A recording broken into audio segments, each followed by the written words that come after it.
Welcome to Teaching Truth, laying the foundations. That's the theme for our reflections this week as we endeavour to excavate the soil within the second part of the Nehemiah memoirs. Memoirs which are exciting, interesting and hugely challenging and relevant for us today. Nehemiah was a visionary leader. Nehemiah was a godly man. And Nehemiah was cupbearer to the king. And yet Nehemiah, for all of those stations that he held, he recognized the importance of a good and a solid foundation. A foundation which he put in place even before he arrived back in Jerusalem to help with the rebuilding of the walls. Yesterday in our reflections we thought about the fact that Nehemiah waited and how important that was for him then and how important that is for us now. And today we want to think about the fact that Nehemiah asked. Nehemiah asked. Turn with me, if you will, to Nehemiah chapter 2, verse 4, where we're going to read together of what Nehemiah asked. Nehemiah wrote this in his memoirs. "The king said to me, 'What is it you want?' Then I prayed to the God of heaven and answered the king, 'If it pleases the king, and if your servant has found favour in his sight, let him send me to the city in Judah where my fathers are buried, so that I can rebuild it.' Then the king, with the queen sitting beside him, asked me, 'How long will your journey take, and when will you get back?' It pleased the king to send me, so I set a time. I also said to him, 'If it pleases the king, may I have letters to the governors of Trans-Euphrates, so that they will provide me safe conduct until I arrive in Judah? And may I have a letter to Asaph, keeper of the king's forest, so he will give me timber to make beams for the gates of the citadel by the temple, and for the city wall, and for the residence I will occupy.' And because the gracious hand of my God was upon me, the king granted my requests."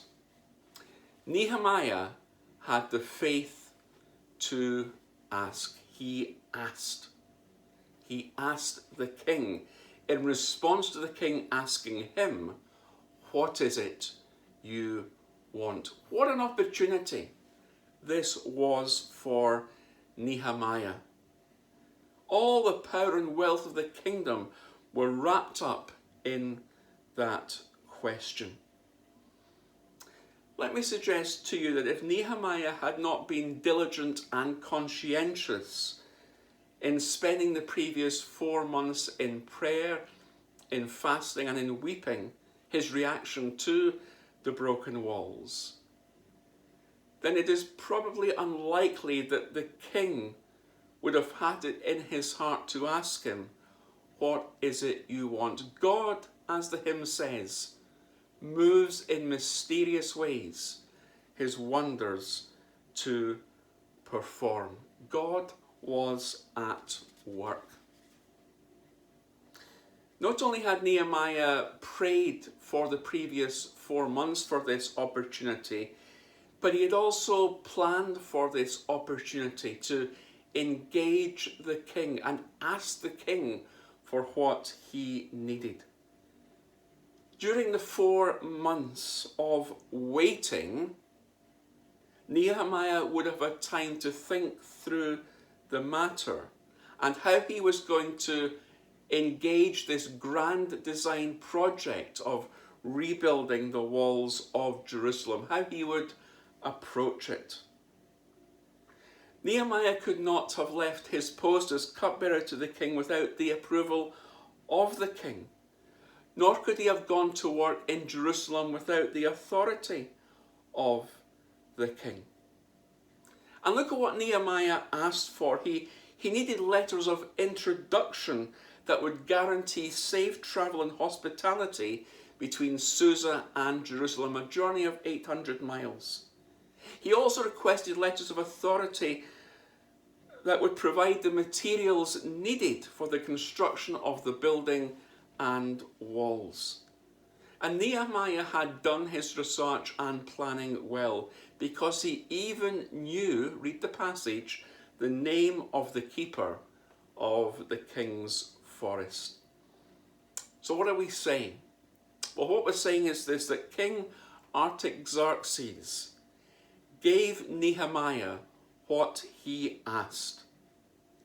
But here's the golden nugget.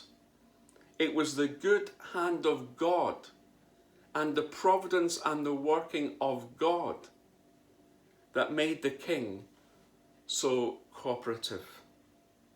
The king's response is evidence of the sovereignty of God in Nehemiah's life and in part of rebuilding the walls of Jerusalem.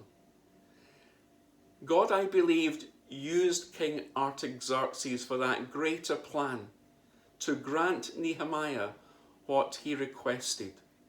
God used King Artaxerxes for his purposes and his plan to help ultimately Nehemiah go to Jerusalem and engage the rebuilding of the walls of Jerusalem. Nehemiah asked and God provided. Let me share with you this story of Arnold Palmer, one of the greatest golfers in the history of the game, who won the Open Golf Championship in 1961 and 1962 at Royal Birkdale and Royal Troon. And he was once invited to visit and play golf with the King of Saudi Arabia. And after playing a round of golf with the King of Saudi Arabia, Arnold was asked by the king what gift he'd like to take home with him. And being the gentleman of the game he was, he graciously declined, indicating that to have played golf with the king had been an honour in and of itself. But the king insisted, and so flying home on the plane, he began to wonder what the club that the King of Saudi Arabia had said he would send him would look like. Would it be crafted out of solid gold, or would it be diamond studded? After all, what kind of club does a king give as a gift? Well, a few days after arriving home, a package, not at all in the shape of a golf club, arrived in the post bearing the seal of the King of Saudi Arabia. And on opening it, Arnold found not a golf club, but the title deeds to a 500-acre golf club. So it's clear that kings think differently than we do. So often we can think golf club instead of thinking golf club. More often than not, a bit like Arnold Palmer, we are blessed in ways way beyond what we can ask or imagine.